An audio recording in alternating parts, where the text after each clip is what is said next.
Well, hello, America.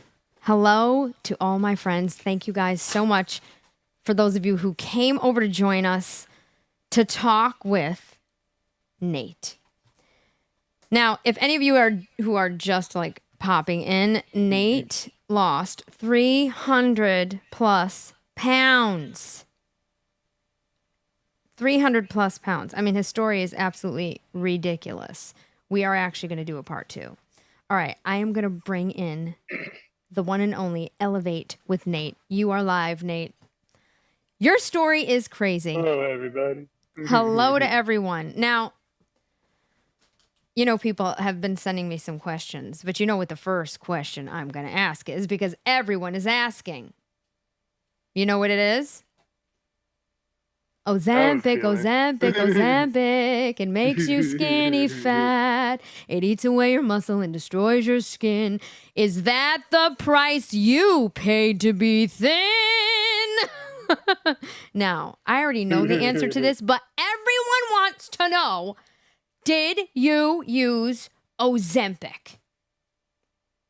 Negative. Negative. I haven't touched a drop of this stuff. Never Yeah, no. I mean, touched I it. did have the weight loss surgery, which, I mean, I could go into more depth than that, but yeah, I haven't used Ozempic. Now, here's the thing, okay? And Here's the thing. You know a lot about this stuff. Now, I want to talk about Ozempic for a second, okay? And first of all, let's say hello to everybody in the chat. So hello, U-Haul, thank you for coming over. Bonza, thank you for coming over. Audrey is here. We have Nikki. Great live earlier, Nikki, by the way. Put your link in the chat so everybody can go rewatch the Vigilance Committee episode from earlier today. All my auditors. Rhoda is here. Hello, Rhoda. Drew Boo. Thank you guys so much for coming over. Now, again, Nate. Ozempic is so ridiculously hot and talked about that even girls in my Pilates class that needed to lose like 0 negative weight are on this. Okay, it is, and they're sick. Oh, I can't make class. Like, I'm gonna throw. I'm like, what is going on here? It's like, you're a dancer, you're a dancer, you're a dancer, you're a dancer. You like, so you gained 6 pounds. You're on Ozempic or something? No, I'm not on Ozempic. I'm on Wegovy, or I'm like, what is going on? Worse. Okay, so explain to us what the heck Ozempic actually does. Now, I did an episode on this, and it was disturbing. Tell us what it does and why you didn't use it. Yeah, no. So what it is it's a semaglutide, and it's an injection, and it mimics the GLP-1 receptor. That is a hormone that gets released in your intestines to help regulate your appetite and your sugar levels and things like that. So they started using it for diabetes patients that, needed to help regulate their sugar levels or whatever. And they found that it help suppress their appetite because you're flooding the body with the GLP-1 receptor, which causes your body's natural production to basically turn off because it's sensing that there's too much of it. And so now, once you stop using it, you shut down your whole regulatory system and your metabolism shot. And so so the GLP-1 goes and it basically halts your digestive system. It slows your metabolism down. It's called gastric, or delays gastric emptying. And so it helps you feel fuller longer because your metabolism is way slower. And the nausea and a lot of the symptoms people feel along with it is because they're taking too high of a dose, along with they're eating too much. Because one of the lies people are told is, oh, you can eat whatever you want and still lose weight on, Ozempic or whatever. Wegovy, which is just a higher dose of Ozempic, which caused a shortage when that came out. Okay. And so when you're getting too high of a dose, you're basically halting your system down to nothing. And then once you go off of it, you you have all your cravings and stuff. And so most people return back to their normal diets, but now their metabolism's shot and their body's trying to they have to restart their metabolism to get it functioning again. And so not only do they put on all the weight that they lost off of it, but then they put on extra weight because it's Wow. just a I vicious mean, circle. Yeah. So once you're a patient on you're basically on it for life if you've been given too high of a dose. Now wait a minute. You're on there's it for research. life? Hold on a second. This is something that Yeah. you have to be on for life. I mean, these side effects, Yeah. even just what you're saying makes no sense. First of all, anytime anyone says you can eat anything and lose weight. Okay, no. Okay, it's like, when did science just go out the window? Like, if I sit here and eat jelly beans 24 hours a Yeah. day by the case, like President Trump does, apparently, all right, I'm going to gain weight. I don't care how much Ozempic. How could there be any kind of drug that just, Yeah. you know, you lose weight and eat everything? Let me eat 3 Yeah. times the amount of stuff I eat now and just keep getting skinnier by the minute. It's like, well, no, you have to somehow be burning those calories. So if you're not Yeah. working out You're to not burn those calories, it fat doesn't make because you sense. have a lack of Ozempic in your body. You're not fat because you have a lack of Ozempic in your body. Like that's not why you're fat. Like you're not Ozempic deficient. Like Okay. that's not. But that's the way they're prescribing it, and so And now the way there that, not to is. cut you off, but and the way they're promoting it. Because in New York Yeah. City, every other block is a billboard with someone squeezing their stomach with this pen. And I'm going, what is this? At first, I thought it was like some kind of like diabetes, you know, some epilepsy. I don't know what the heck, but I'm just like, Yeah. and it, Well, it and is they were diabetes medicine, but then they're right, just like, oh, we can market it as like they had to right. relabel it as something else, so they relabeled it as Wegovy, but it's all semaglutide. And I see. Wegovy is like 2.5 times the dose of Ozempic. And so when you're taking that high of a dose, you're basically like a fentanyl addict, you know, with a high tolerance, like Right. trying to come off of that high of a dose, that high of a tolerance is going to have a huge detrimental effect on your body. And they're just prescribing Like, this stuff like it's going out of style. Now, I'll tell you one thing. The people in my Pilates class, they're paying like like it's ridiculous. I don't even know. It's like yeah, it's like $1,000 thousand for a bucks a month. shot or And I'm something like going to that. myself, Lord. Okay. First of all, Nikki, by the way, is eating jelly beans as we speak. Nikki.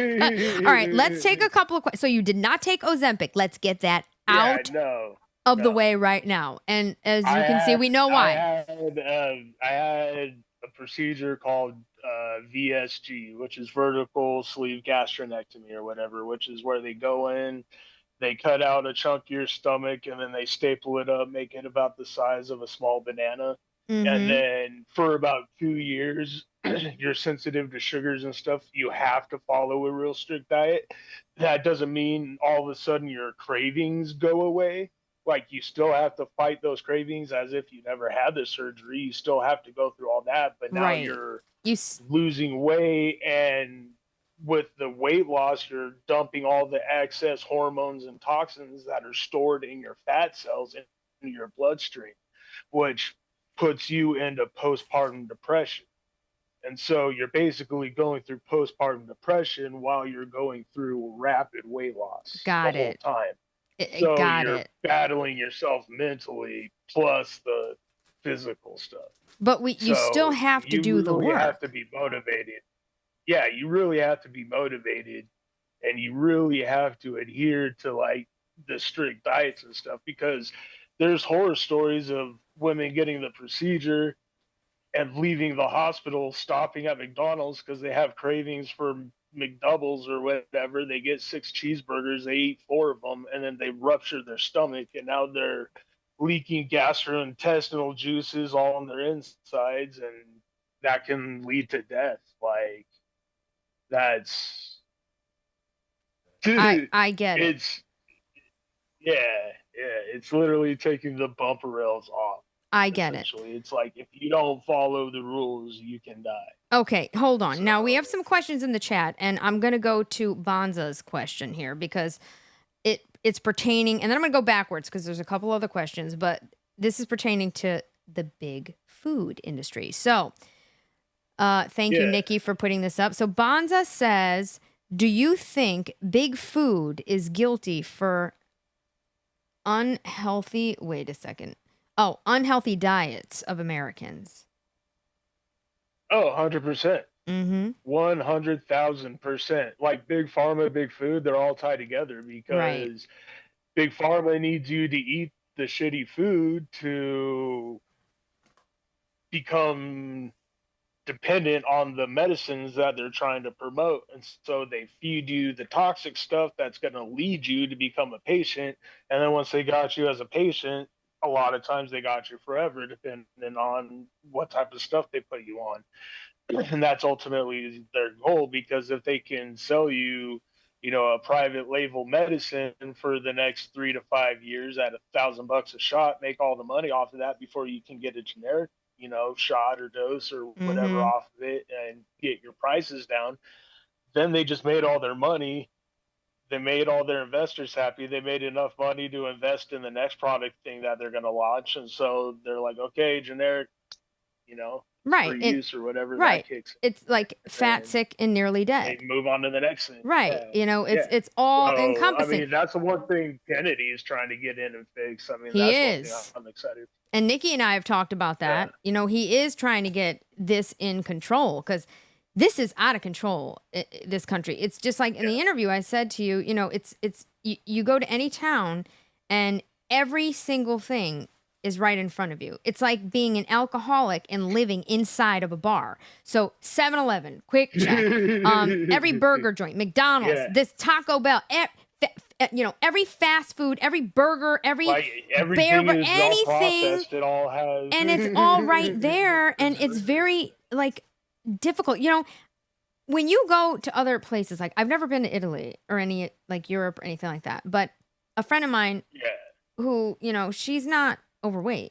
She went to Italy for 2 weeks and ate pasta and pizza every single day and came back and lost like 12 pounds. I was like, what? And she's like, I don't know. I was eating dessert. I'm on vacation. I didn't care. And it's like, well, wait a minute. So you start looking into it and you're like, other countries are not lobbying to pass these laws. And this was such a good question, Bonza. It's like when you are allowed to put plastic in the buns at McDonald's, and you could leave a Big Mac out, okay, for literally a year and nothing happens to it. We're ingesting that. That has got to have a consequence. Okay, let me get to another. Like a Big Mac in the Smithsonian or something like that. It's ridiculous. Like sitting in a glass case that It's hasn't rotted. Yeah. It's crazy. Okay, let me ask another. Now, Nikki has a good question. Do you have any idea what the motivation is to keep the cost of fresh foods so high? Excellent question, Nikki. Excellent question. Well, why is it so expensive to buy fresh foods, but you can go get something on a dollar menu that's going to kill you? If only the productive members of society can get the foods that they need to live a happy, healthy life, and you got people that are dependent on the system, of course, you don't want them dependent on the system forever. You want them off the system as fast as you can get them off the system. So you make it accessible and easy for them to get all the junk food and all the processed food and all the food with preservatives and corn seed oils and all that stuff. Like that's all their diet. That's what's available to you. You're no longer going to be a drain on the system as long as you would if you could go out and get fresh healthy meals and actually take care of yourself. So it's just like me with my, health insurance. I'm on state health insurance, and for me to get the actual care that I need for, my pain and stuff like that, I'm going to have to get off state health insurance to be able to go see the pain clinics that don't take state health insurance, but would actually work with me, get me the pain regimen that I actually need to be on. So I'm Right. grateful for what I have right now, because my primary has fought tooth and nail along with me, and I know he's taken it on the chin a few times to help me out to keep me where I'm at. So I'm very grateful for him.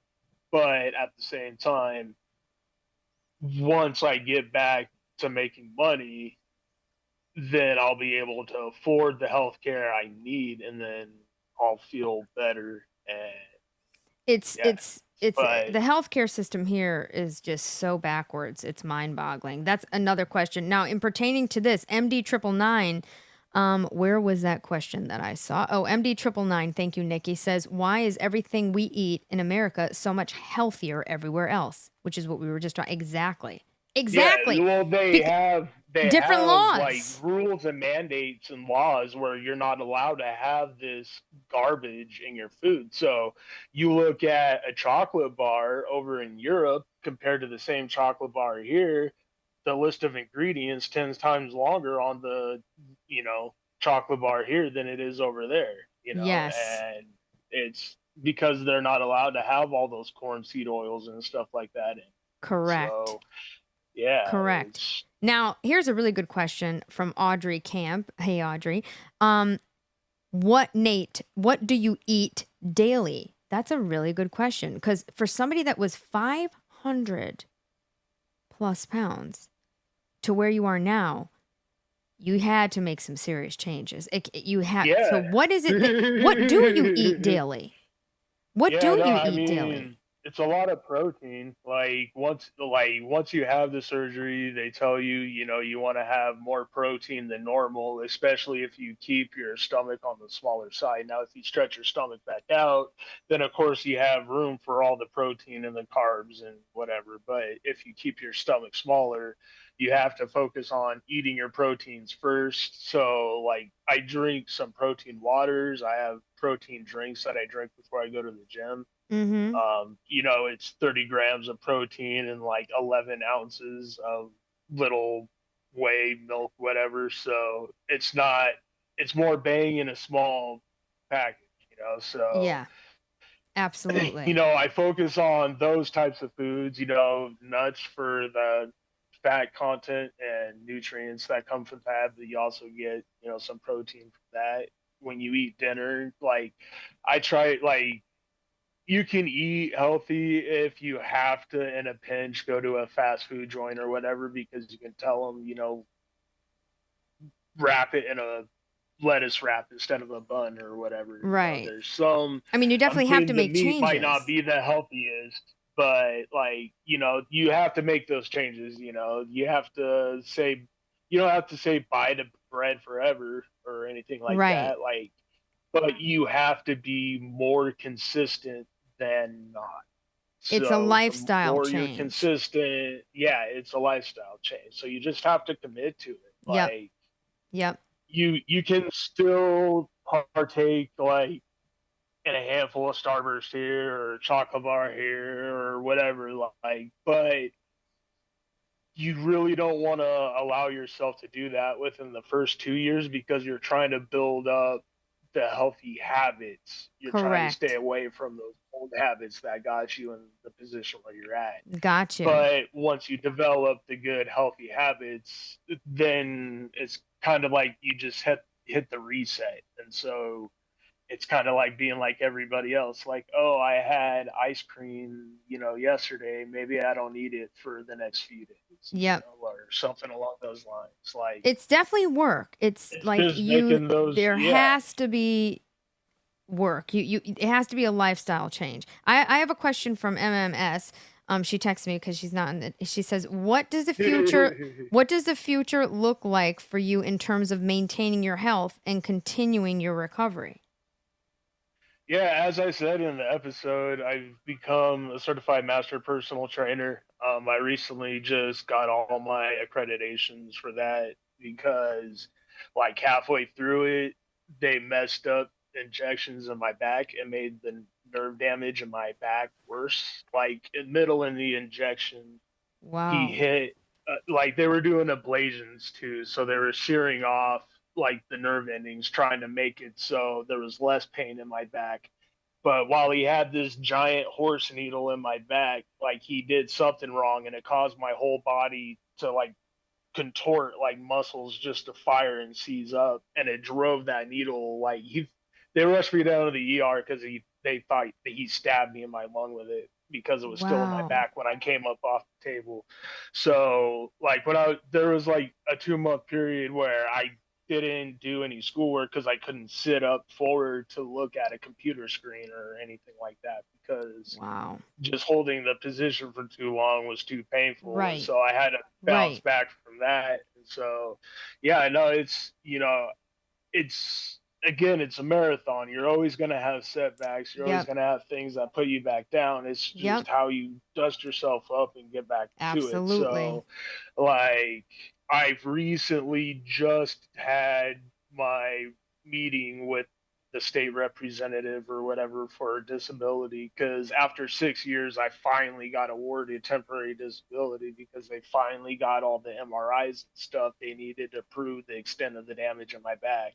Wow. And so like, but I have to follow that process and jump through all those hoops to keep the insurance, and I need the insurance because I need to keep going to the doctor's visits and stuff until I can start making money and either get my own insurance or hopefully starting out get hired on at a place that does offer insurance, soon to close off the bat. And Here's a yeah, no, I'm trying to figure it out. Like, I get it. but yeah, I get it. it's the state makes you jump through all the red tape, so it's a lot of waiting game. I have a It's not question. that I'm not trying to. No, I mean, Yeah. look, first of all, I just can't even understand what you went through. Now, Ballerina, who's not, she's probably sleeping, but she also Yeah. left a question in the comments on the other thing. So I'm going to ask it for her. She said, neck and back, how amazing.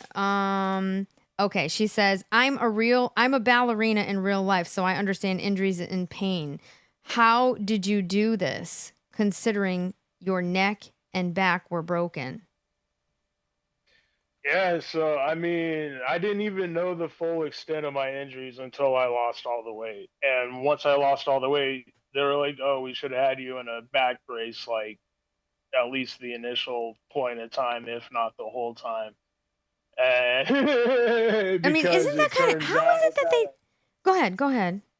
yeah, it turns out because they wouldn't do the MRIs until I lost the weight and allowed them to do these procedures, which made the nerve damage worse in my legs. And so basically, I had to let them do these procedures I didn't want them to do to get these MRIs, which, allowed me to get further along in the process. Uh, and those MRIs showed that like the discs in between the C4 to C7 vertebrae are out on sitting on the sciatic nerves on the left side of my neck, and I have fractured vertebrae through that all through the T section in my back. I have straight neck. I have what's called Schumerman's disease in my What is back, which is that? it's kind of like scoliosis. Instead of being Okay, left right curvature, it's front back curvature. So my back kind of looks like a boomerang I instead of a see. normal back. And so I have Schumerman's disease, and it's rare, and it usually stays in the T section, the upper T section, Mm-hmm. and it's ultra rare, like really rare to have it in the lower T section, and it's ultra rare to have it in the L section, and I have it all through my back, like just lucky me. And so gaining all that extra weight just kept putting the pressure on those discs I in see. an area where the back wasn't in alignment and my hips were displaced, and so the disc just popped out. And so the discs in between C3 and C5 are out sitting on the sciatic on the left side, and I have cracked vertebrae through that, and then I have cracked vertebrae and whatever else throughout my T section. And Now, Yeah. So I just can't even understand it. Hello, first of all, into the chat, we've got Chris Mike joined us. Hello, welcome. U-Haul had an interesting point, and I've heard this before. Is it true that you're supposed to have 1 gram of protein per pound? I mean, that's kind of what I do, actually. no, no, I mean that's close. Like you don't want too much protein because if you get too much protein without the right amount of fat and other nutrients, you can go into protein poisoning, which is what happened when people eat like rabbits in the winter when they're like out trapping and they can't get anything else. They don't have enough fat in their diet. They can starve to death eating rabbits because it's too lean of meat. And so Wow. if you get too much protein without enough other nutrients, like you need the right balance of everything. But I mean, it's typically 1 fluid ounce of water per pound of body weight. If you can hit those numbers, like Mm-hmm. when you get up in body weight, you really can't hit those numbers. But Yeah. at least a gallon of water a day is like the general rule of thumb. Like I the drink almost a general gallon rule of of water thumb a is day. about 60 to 80 grams of protein. Got it. Um, Wow, I think I'm eating too much like protein. but like, yeah, but if you get half your body weight in protein, you're doing good. Like, Interesting. so We have another good question here from Brandon Mitchell. Hello, Brandon. Thank you for coming on over here. He was also on your premiere. How old were you at your heaviest? Now that's a good question because you've had so much childhood trauma and you've been through such a traumatic, experiences as a child. And you yeah, did mention, and you are visiting your grandma, who is amazing in Vegas right now. yeah, Your amazing grandma. yeah. And all grandmas do this. My grandmother was the same thing. She's like, You eat whatever you want. You can come live with me.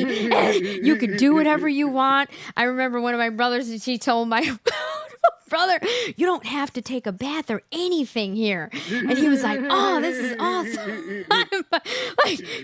Grandparents just do whatever. Like, that's what they're supposed to do. Yeah, So that's a really good question, Brandon. How old were you when you were at your heaviest? yeah. Well, when I was at my heaviest was like my heaviest point without getting put on the medicines and stuff was when I hit 490 pounds, and that's Right. when my back went out in September of 2018. Like my Wow. weight gain, like I was about 300 pounds or so senior year of high Got school. it. Like I was like 300 pounds for football, like 285 for lacrosse. And then like after that, I made it to 20 decent. And then it was just like things kept happening and I had unresolved trauma I didn't deal with. And so like unresolved drama leads you to bleed on other people. Right. And like, yeah, so like every time something happened, like I'm just sitting there eating chocolate. Like chocolate's like my main Chocolate. drug of Okay. choice. Like, Got it. yeah, chocolate's my main drug of choice. But then, when you stop caring about you stop caring about yourself, you stop going to the gym, you stop eating healthy, you give in to stop, going to the drive-throughs, or money and funds start getting tight. You start hitting up the pizza specials where you're getting like a large pizza and a two Yep. liter for like $10, and you're getting that once a day, Yep. sometimes twice a day, and like Yep. once you're getting all those carbs and all that bad stuff because you're just not taking the time to cook and care for yourself, like Yeah. It's an that's investment. that's It's an where you get. investment. So it was just a constant progression. Like I would halt it and I would lose a little bit of weight, when I would start trying again and going to the gym, but then you plateau and you're not seeing any improvement and your body's hurting and you're just like, oh, I'm not going to go to the gym today. And then once you stop going to the gym, it's a vicious cycle that turns real easy into stop going to the gym, Yes. and you're still eating the amount of food you're eating as you're working out at the gym because now you're eating more because you're like, oh, I've been lifting, and I deserve to eat this. Like, you make excuses for bad habits People and just are keep carrying on. Like, people are experiencing the same thing. Now, MDB 999 says that's what happened to me, Nate. And he also said, I'm at my heaviest right now. I'm about to start losing weight again. I want to be handsome. LOL. It's cute. But he was I saying, can't help you out with yeah. that, man. Like, And Brandon Mitchell says I was the opposite. I was all drugged out. 105 Brandon, 105 pounds? Wow. That's nuts. My God, that's like a weight of a child. Wow. Or a runway model from the 90s. Wow. What, a runway model from the 90s. Did you see now, speaking of Ozempic, there was even a model, I forgot who it was. It was a model from the 90s, sister, who's a model now. And she overdosed on Ozempic. Didn't die, but overdosed on it. How do you overdose That's on how Ozempic? people get the Ozempic face, because there's protocols you're supposed to follow with Ozempic and Wegovy, and the doctors that are finding out that they actually know a little bit of what they're doing, they're microdosing the semaglutide instead of giving Ozempic or Wegovy, because they're finding that it's too high of a dose. Yep. And once you're on those doses, you really can't come off of them. You're stuck on the medicine. But if they're saying, I don't know how true this is or not, but if you microdose it, then you're eventually able to come off of it, as long as you start developing those good eating habits with the restricted diet. But I don't really know how that works when it shuts down your metabolism. So yeah, I got to look more into that myself to see the science behind it, because it's a bunch of naturopath people that are making the claim. But yeah, like, it's you know what? Here's a couple. Now, Brandon, I'm glad you are up to 180 pounds today. Good job, brother. Now, STD, I have two. Nikki has a question, and STD. STD says, my cancer made me lose a bunch of weight. I'm working to recover the weight. Yeah. STD, that is such a tough situation, but you are cancer free. He is cancer free, and congratulations on that. Yes, that's the first big major milestone. Absolutely. Step in that process. Absolutely. But now, the medicines they put you on to make you get off of that stuff eats away at your skeletal muscle, and that's the big problem. Yeah. And that's the problem with Ozempic too, is if you're not strength training 4 or 5 times a week while you're on this stuff, then it eats away too much of your skeletal muscle. And once you lose 10% of your skeletal muscle, you're in a real dangerous zone where it's hard to recover, and you're losing weight. And that's where you're getting like the Ozempic face, the sunken in face, because you're losing too much weight too fast. You're only really supposed to lose like a pound to 2 pounds a week. Like 1 to 2 pounds a week is a good steady. I thought it was like 2 pounds a month. Losing weight, but because that'll help keep the skin tighten up as best as possible, because if you lose too much weight too fast, it doesn't give the collagen and the elastin the proper recovery time to adhere that skin well to the figure of your body. So then you end up with loose skin. I went with the rapid weight loss because I needed the MRIs. So I'm like, I don't really care how my body looks. Like, I need my MRIs to see the extent of the damage. Now, Nikki has a good question here. Did you begin on the sports teams? Did you begin on the sports teams? Did you being on the sports teams help you make excuses for being on the bigger side? Yeah, no, I mean, that's the thing, is you're like, when you're in off season, you're just like, oh, I'm going to sit here and eat and do whatever I want, because like, once you're in season, you're going to be running a lot and you're going to be working out a lot. And by the time the end of the sports season's over, your body is like completely thrashed and destroyed. And so, yeah, like a week or 2 of recovery is warranted. But once you get past 2 weeks, you really need to get back into the grind of things. Right. Not like full on 100% right away, but you need to get back active. Right. If you don't get back active and you wait until the sports season starts, then you end up like me, where the first week or two you got shin splints as you're running around because your body's not ready for the amount of running and the amount of drills and the amount of impact that you're putting your body into. So yeah, Yeah. like it's a The, vicious cycle. it's a Yeah, vicious cycle, and it's like I feel like the questions about the food industry. It's just really sad where we've gotten. Actually, Chris Mike has something to say in the chat. Chris Mike says, "I have a testimony. My friend 200 in 10 years, 450. He passed. No drugs. Very sad, and 3 kids." I feel that there's a food epidemic. Like, and here's the thing, I was lucky. My mother was always cooking, and you know what I mean. I didn't like grow up in McDonald's. I see so many kids, even in the city, just walking around with like McDonald's, like it's like all they eat.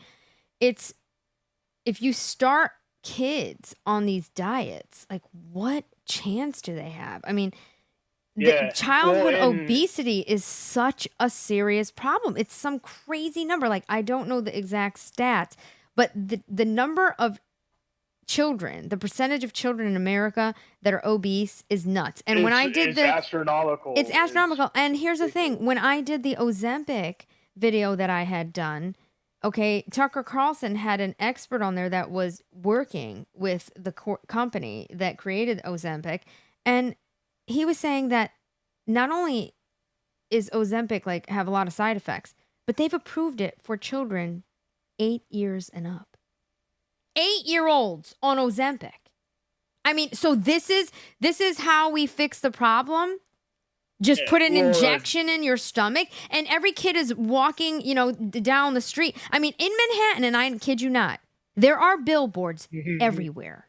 And it doesn't even say, it just says, ask your provider. And it shows this thing, and they're like squeezing it's like a stomach. There's no face. Like it's these ads, and they're like slightly different, but they are everywhere. So now we're just training kids to see, oh, it's normal just to give myself an injection. It's fine. I'm fine. I mean, what is next? U-Haul says 47% of kids are pre-diabetic, according to the ADA. I mean, this is nuts. Chris Mike, again, Drew. My friend turned 180, 2 years. Okay. Sorry, that's a conversation you guys are having. But in the chat, it's like, how? How are we to the point in this country where we have children that are obese? People don't understand how powerful dopamine is and how dopamine's being used as a weapon against us. Because if they're making our food that increases the amount of dopamine you get when you eat it, not only do you become dependent on it, but just the thought of going to the store or going to the drive-through, as soon as you pick up those keys, as soon as you start putting that into motion, you're getting a dopamine hit, and you're training yourself to get that dopamine hit by doing that like repetitiously. So if you got parents that are locked into that, that's what you're going to get taught as a kid, and the parents really don't have it figured out or know any better because they're trapped in the cycle. And so like our food's triggering dopamine. Everybody's like, drug culture has gotten crazy. Like everybody's on drugs getting mass amounts of dopamine, and people are trying, like, when you're hurting, you're suffering inside, like whether you got things in life that are depressing you, or you got things in the news and propaganda that are depressing you, and you get all this stuff going in, you're like, I need this dopamine. And so you start going for the quickest, easiest forms. And that's what drug addicts do. Like the heroin addict, as soon as they get a couple bucks to go get a hit worth of whatever they need, they're getting that dopamine hit, and then Correct. as soon as they get it, Correct. they break it down, they do it. That like they're getting a whole dopamine high that whole time, and then they inject themselves, and now they're flooded with dopamine, and like you Correct. just get stuck Correct. on that. And so it's not until you're mentally ready to break that cycle that you can break it. Like your friends It's can tell definitely you mental. It's got to everything, be your mental. family can tell you everything. Like until you're ready, like to get through that. So I mean, you can hopefully you can hear testimonies of people who have hit rock bottom and know what hell is really like on earth, Yeah. and hopefully you can hear what they have to say and be like, okay, I'm gonna turn it around now. Like You have to make the that's decision on your own. There's just no other way. It's Chris Mike made a good point. It's like smoking cigarettes. And I'm sorry, MDB 999. He says because most parents are lazy when it comes to parenting. That is true. Okay. When your mother is living on Instagram, scrolling around, I mean, what planet are being we raised by on? YouTube and TV. Like It's crazy. It's crazy. It's like, I don't quite, understand why people have children if you don't want to raise them. and they wonder why all these kids end up on Adderall and stuff because they can't sit and focus on anything because they're not sitting in front of the screen looking at Right. 20-second Correct. clips on whatever. Correct. Now, I have another question. I have a question for myself, okay? For you. And that is, if you could go back and talk to yourself at your heaviest, what would you say?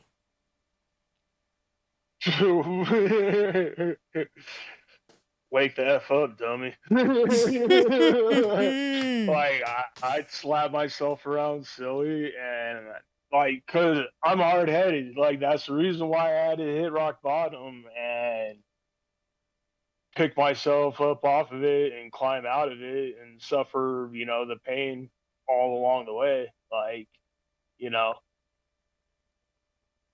I'm hard headed. And so for me, life, because I didn't have that mentor at a young age to Right. break me of my wild habits, they carried into adulthood. And if you don't have a strong man to build a boy into a man into the household, then the world is either going to break that boy and he's going to die, or the world's going to break him and he's going to come out a man that's Yeah.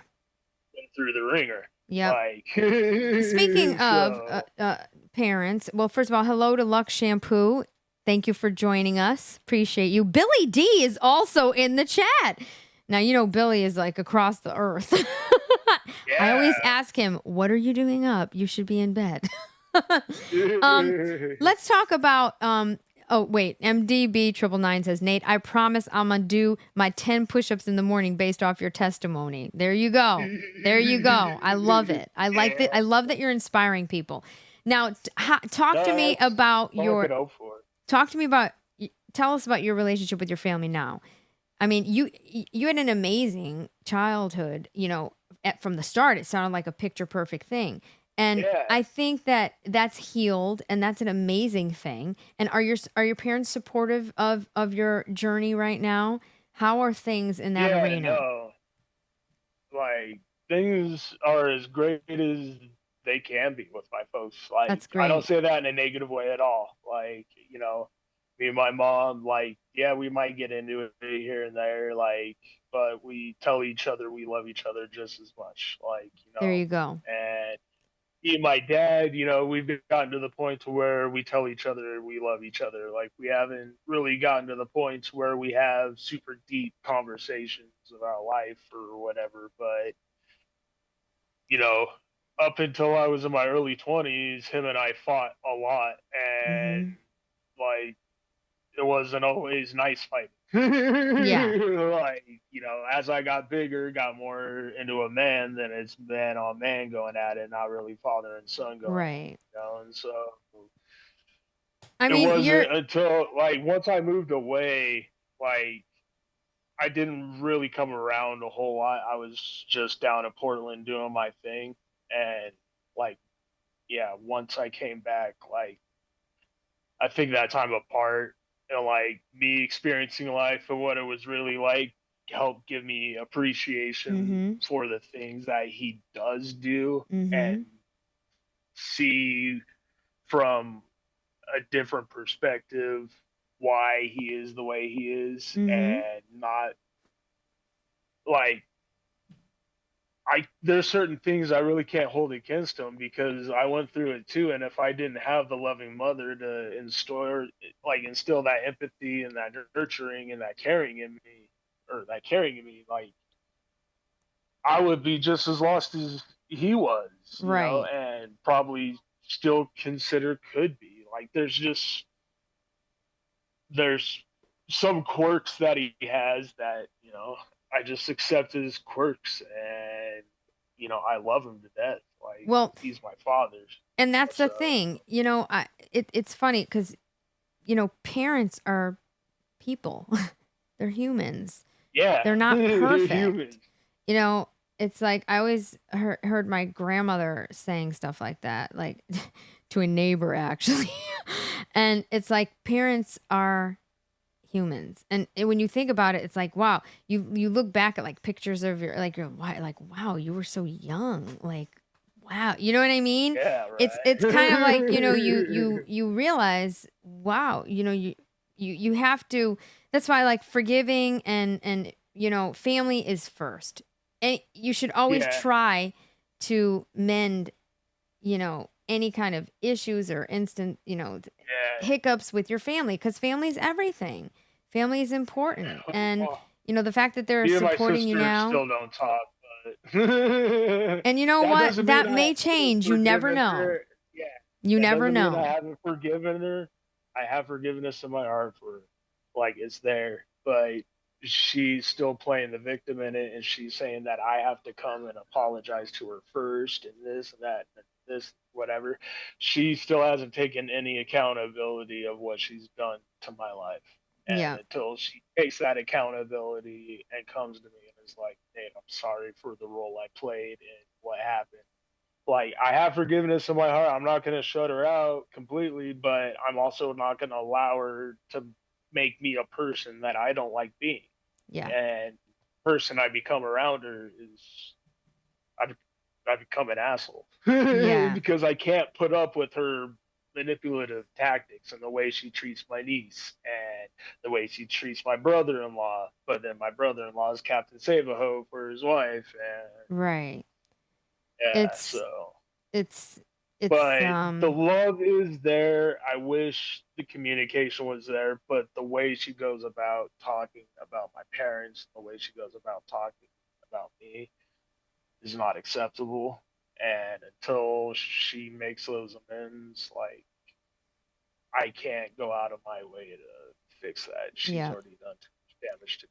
So Well, that's understandable. I mean, you definitely don't want to surround yourself with negative people, but I always say that if people are willing, family, to yeah, to ask for forgiveness or to admit something they've done. I mean, none of us are perfect. Come on, there's no perfect person on earth. I yeah, always say this about, super leftists, because it's like they want to point the finger all the time. And it's like, no one's perfect. No one said anybody's supposed to be perfect. I don't care that's what not what side of being a the, Christian is yeah, about. It's recognizing that we're all sinners in need right, of a savior. right. I don't care what side of the, fence you're on, because at the end of the day, we're all human beings. Okay. Audrey has there's a couple of things here. Audrey says, Nate, how much more weight do you want to lose, if any? Have you reached your goal? Like I reached my goal weight when I hit 225. Like I was pretty happy there. Like, and I imagine I'll probably get back up there once I get back in the gym hitting it hard. Mm-hmm. Like I had emergency family situation where I had to drive my mom down here to grandma's house so she can take care of grandma because my aunt had back surgery, and we didn't really find out until it was happening. So Wow. it was kind of like a rush to get out of town, and things were trying to get figured out. So And how is your but grandma yeah, right now? Is she doing better? Hanging in she's there? doing as well as she can be. She has her good days and she has her bad days. She's been having a couple rough days. Mm-hmm. So Prayers for hopefully, your family and for your grandmother. Absolutely. Absolutely. appreciate that. We have another couple of things in the chat. Okay, Bonza says, "Yep, when you realize your parents were still learning when they raised you." Exactly. Well, STD58. I look at it like if I were to have a kid at my parents' age, at my age, I would have messed that kid up. I would have messed that kid up. So hopefully, you know, I still have the ability to have a family. Hopefully, I still have the chance to have a family because I do want Of kids. course, everybody has a chance. It's all about what you.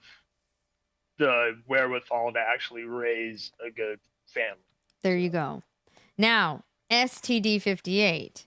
Yes, you are correct.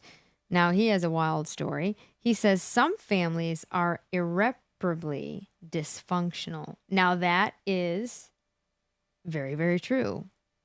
And then he says, I may elaborate someday. Well, can you do it on my show, STD? Can you do it on my show, please? Can you elaborate here with us? I'm convincing him. Okay, praying for you and your sister. Praying for you and your sister, MD999 says. Very, very sweet.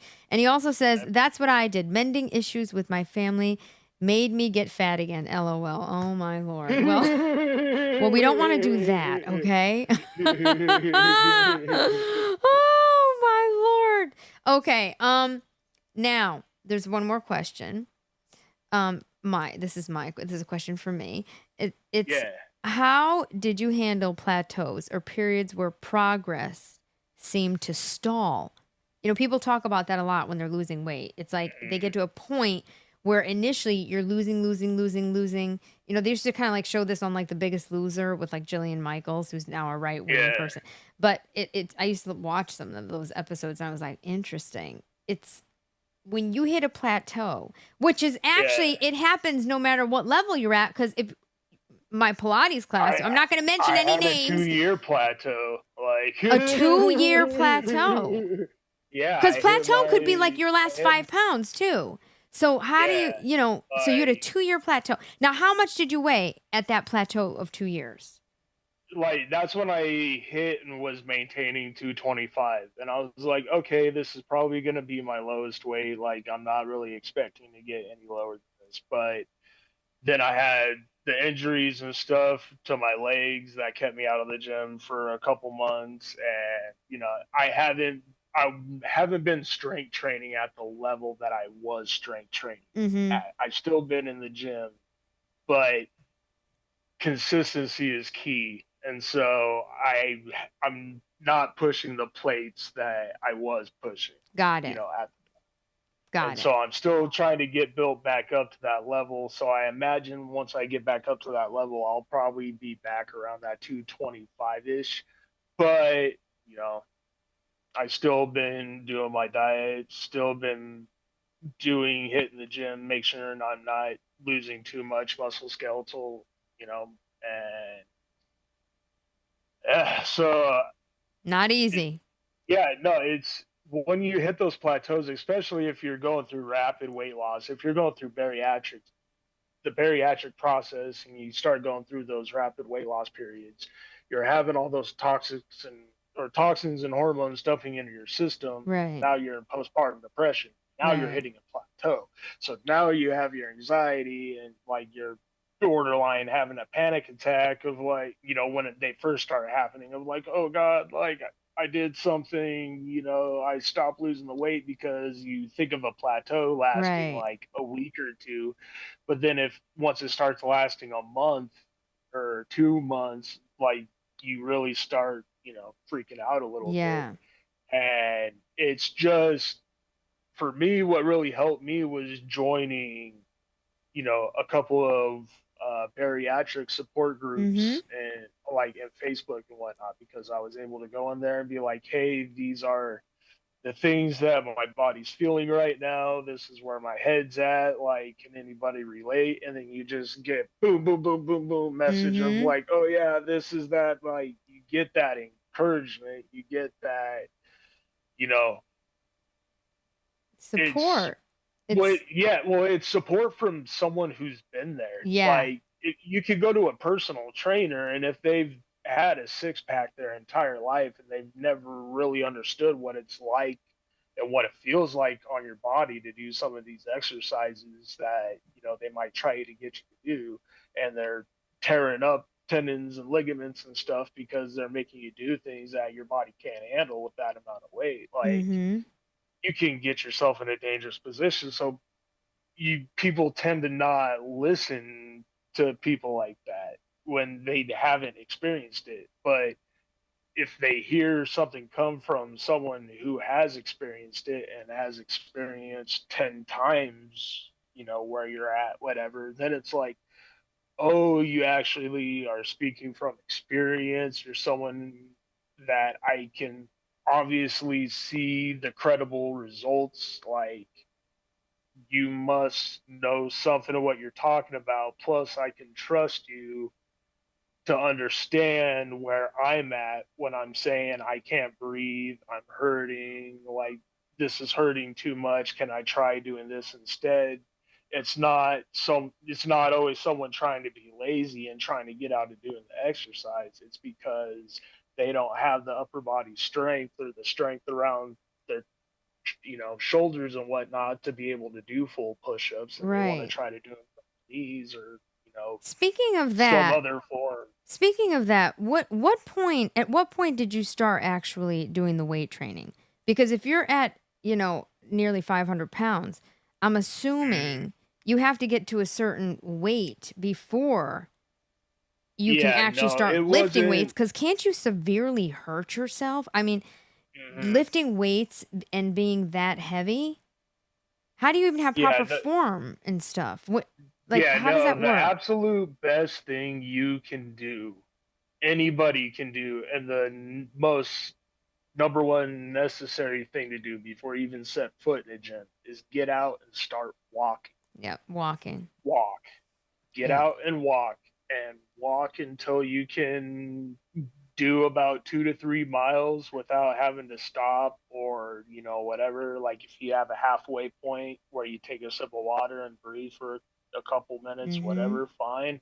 But what you're doing is you're training your tendons and your ligaments and stuff like that to accept the load of your body weight, Yep. because they need to be able to accept the load of your body weight if you're going to put more weight on your back or more weight on different parts, doing squats or leg presses or, you Yep. know, leg raises or bench press or, all of this type of stuff. If your tendons and ligaments aren't geared to handle that, then they're not going to hold the muscles quite right in place. And then you're going to start dealing with things with like shin splints and tendonitis in your elbows and stuff like that, and your Mm-hmm. shoulders. Like, Walking can it's, be very yeah, addictive. I'm yeah. like addicted to walking. Ask Nikki. She don't. Yeah. Like I literally. I mean, I can a 10-mile walk is like nothing for me every morning. There are days, one time I did 30 miles and it was really out of control. It was, and but I really overdid it too. And I Yeah. just remember like I could barely. I was like, oh my god! I think I walked the entire city.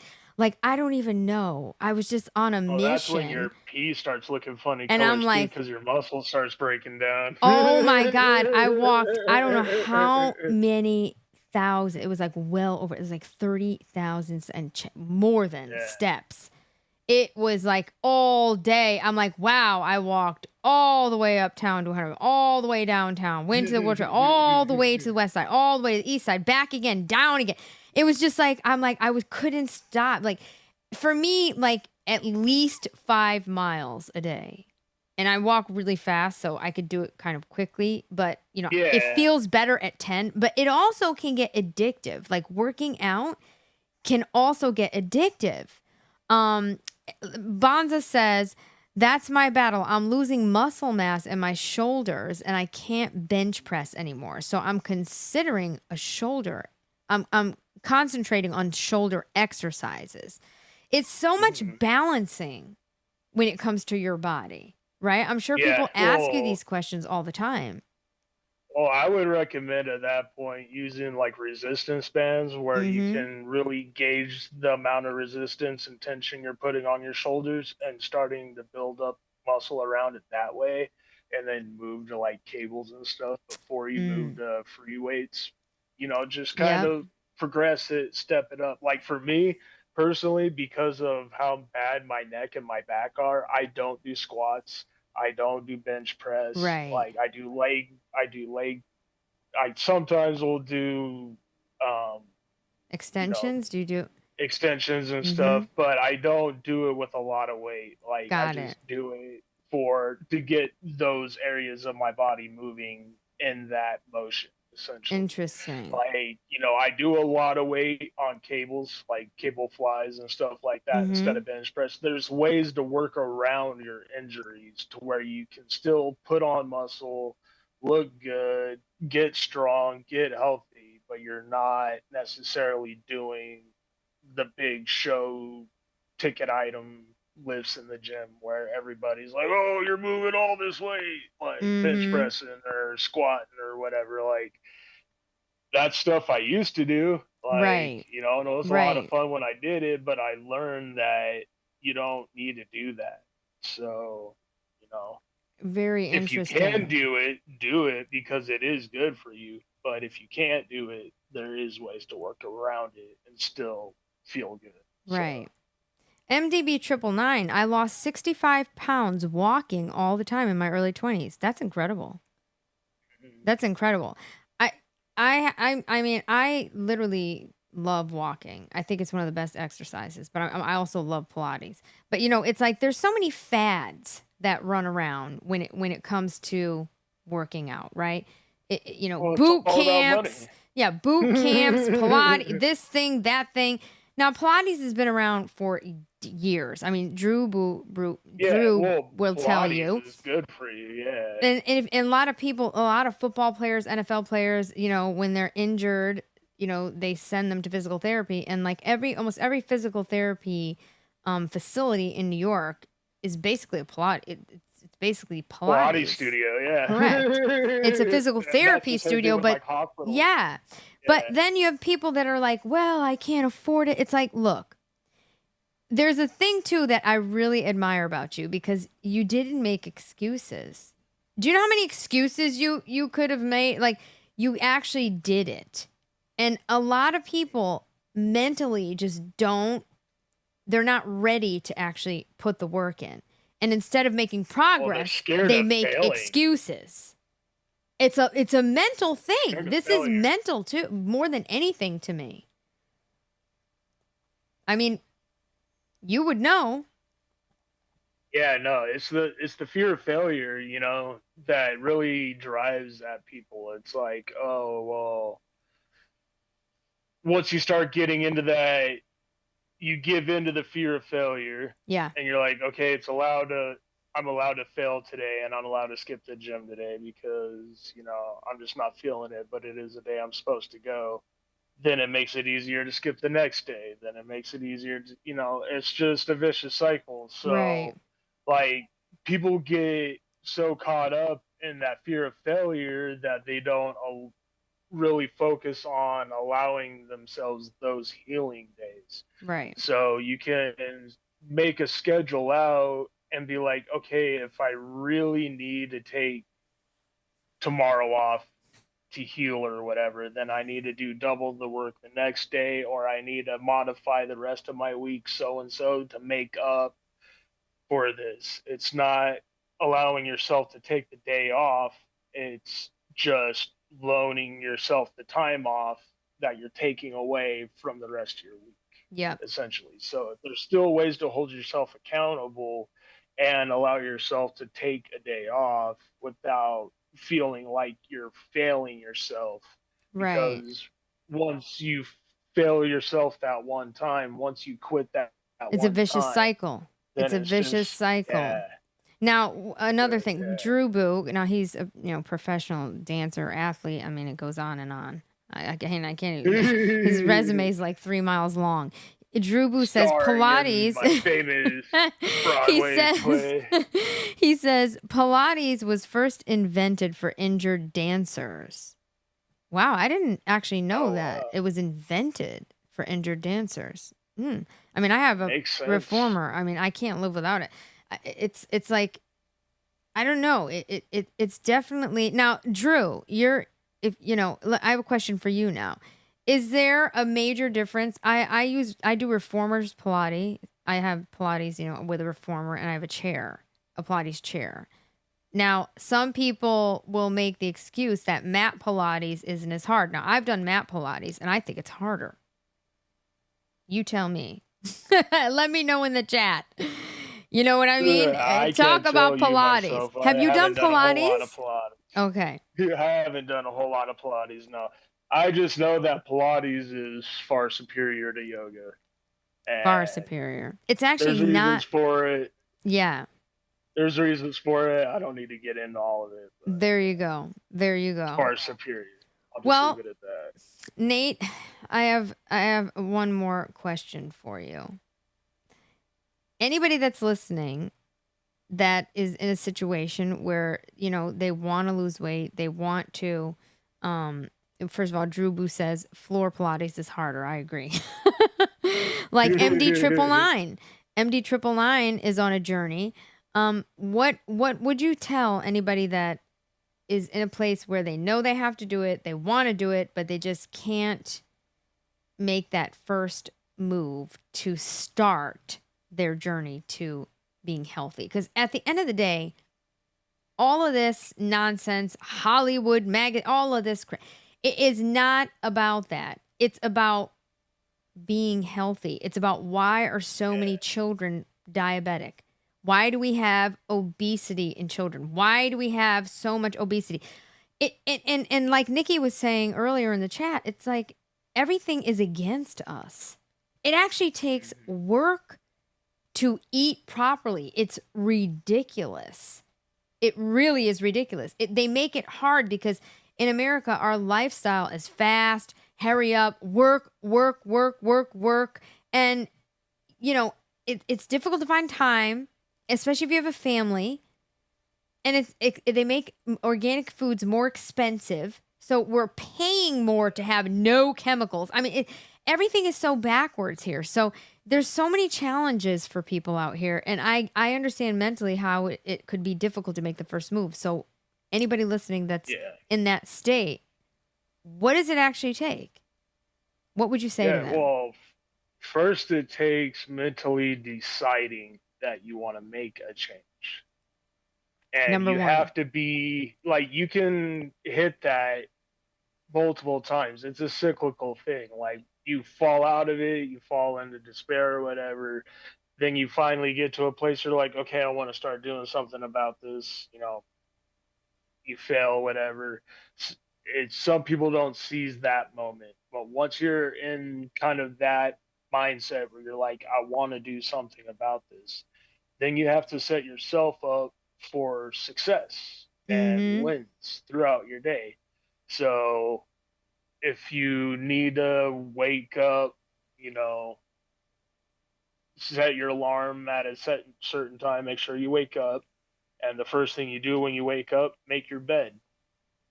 That's a small win right there. There you go. Made your bed, you did something, you completed a task has been accomplished in your head. Like subconsciously, there's a small win, a small dopamine hit that you're getting because you accomplished that task. Yep. And that drives you to want to keep accomplishing things. So, the next thing you do is you go and you take a shower, you get yourself all nice and cleaned up, shaved up, feeling good about yourself. That's a bunch of small wins right there. You get out, that makes you want to be more successful in your day. And so once you're setting yourself up for wins and setting yourself for wanting to feel better, then you're like, okay, maybe I can set my alarm like an hour earlier and wake up and then go for a 30-minute walk before I have my shower. And then there you go. Put the coffee pot on, you know, have the coffee ready by the time I get back. I have 30 minutes to unwind, eat a little breakfast, make myself, you know, a couple of eggs. Eggs is superfood. Like, it's real easy to make yourself some eggs in the morning. Yep. And you know, put that on like some avocado, like good bread, toast, you know, or Yep. something like some sort of cracker or something. I don't know, whatever floats your boat.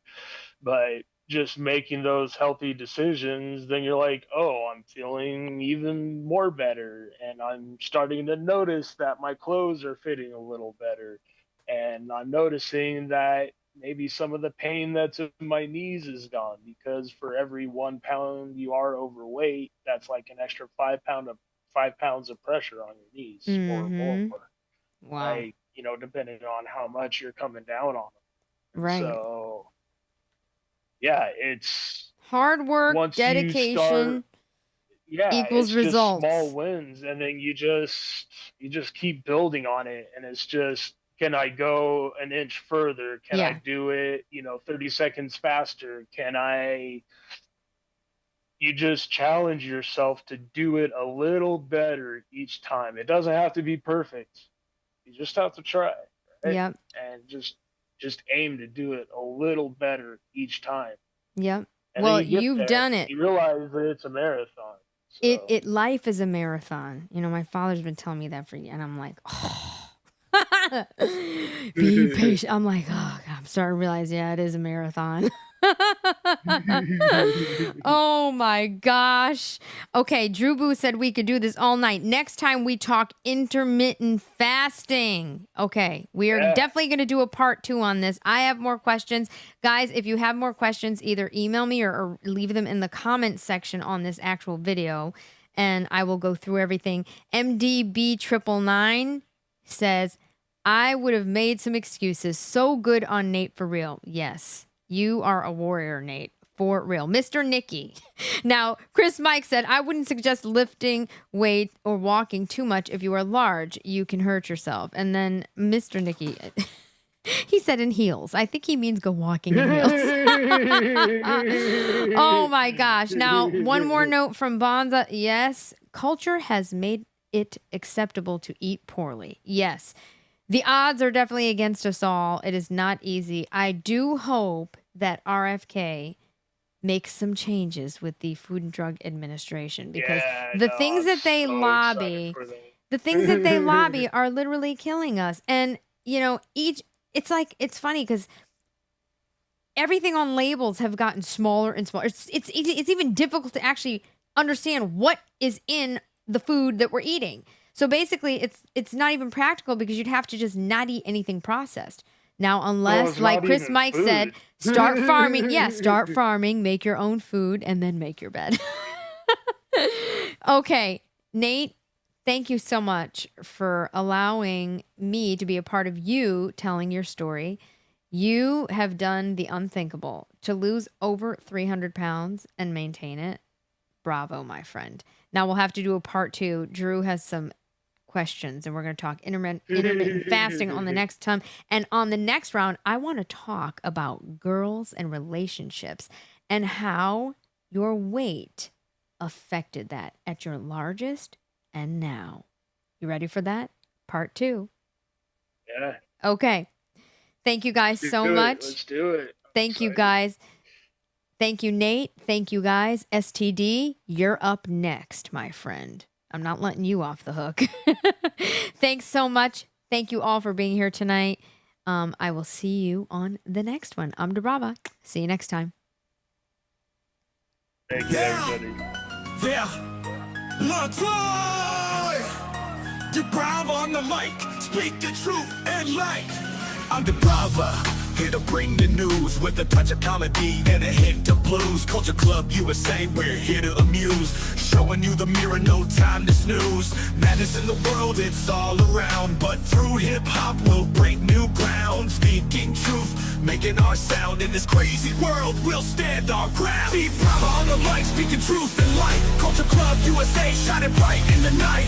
Hip-hop music, our weapon in the fight. Bringing meaning to the madness. madness taking flight. DiBRAVA on the mic, speaking truth and light. Culture Club USA, shining bright in the night.